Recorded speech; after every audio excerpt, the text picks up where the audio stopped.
Hey y'all, Jessica here, and I wanted to teach you a simple recipe today on beef stew. Good recipe to cook up when it's cold, to help warm you up a little bit. So we're gonna start with our big pan here. I've already coated the bottom of the pan with some zesty Italian dressing. That is gonna help give our meat a little bit of flavor while it's cooking. It's got meat juice on it, so I'm gonna bring the camera over here so you can see. That right there is our meat. It is a big pack, and I pick it up from Costco. It's about 4 pounds.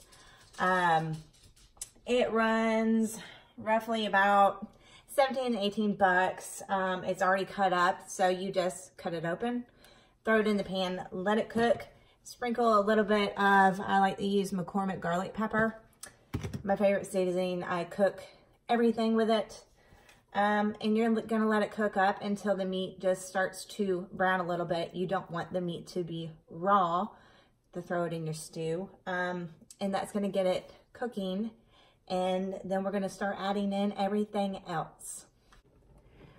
All right, y'all, we're back and we are browned on our meat. And I'm just gonna bring the camera over here, as long as we don't fog up the camera, just to show you. We want our meat browned, but not all the way. So now what we're gonna do is I've heated up 2 cups of water here, and I have added in 2 teaspoons of Better Than Bouillon, and I use the roasted beef base. I get the big can at Costco as well. Costco's my store, y'all. And I'm going to turn down the heat because we don't need it on medium heat anymore. I'm going to turn it down to a just simmer. And I'm going to add this in there. Oops. Make sure all that gets poured in there. And we're going to come over and get 2 cups of water.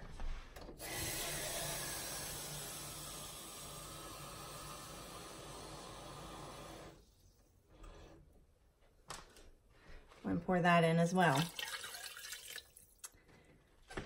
And that is going to be our liquid base for this. All right, next up, we are going to add stewed or diced tomatoes. Preference is up to you. And 1 8-ounce can of sauce. Stewed or diced tomatoes, just get a regular can. Sauce, you're gonna get an 8-ounce can. And you're just gonna dump it in there.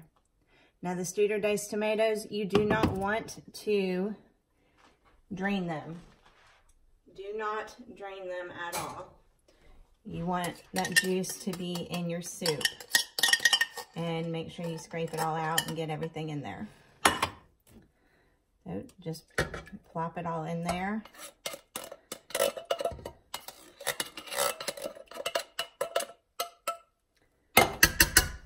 And you're good to go. All right, now we have all that going, and I have my potatoes cut up here. We're gonna throw our potatoes in the pot.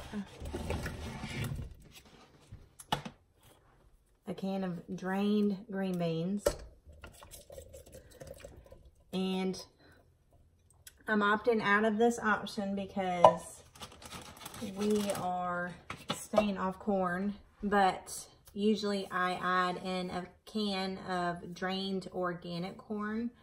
It's gentler on the stomach, but we are not eating corn right now. So I'm not gonna be adding corn to this recipe today. Then I'm gonna go cut up some carrots and I'll be right back. All right, we got our carrots cut up now. All I did, I took a handful of baby carrots from the bag, cut them up on the plate. You can see just enough to cover the plate. Dump them in there with the rest. Now, I don't measure out my seasonings. I know some of you that probably don't know how to cook or haven't cooked very much. You're gonna freak out. But seriously, just do what you feel comfortable with. I'm going to take this McCormick garlic pepper and I'm just going to sprinkle over top. That feels about right there. Fresh ground pepper. I'm going to sprinkle that over top. Now keep in mind that garlic pepper already had pepper in it, so I'm not going to do too much pepper. I'm going to take a little bit of basil, organic basil here, McCormick. I'm going to sprinkle some of that on. Excuse me. And take some organic McCormick oregano. And I'm going to sprinkle some of that in there. And then to finish us off here, I'm going to throw in 3 bay leaves.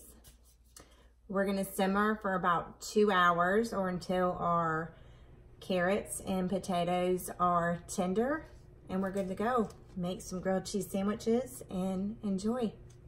Bye, y'all.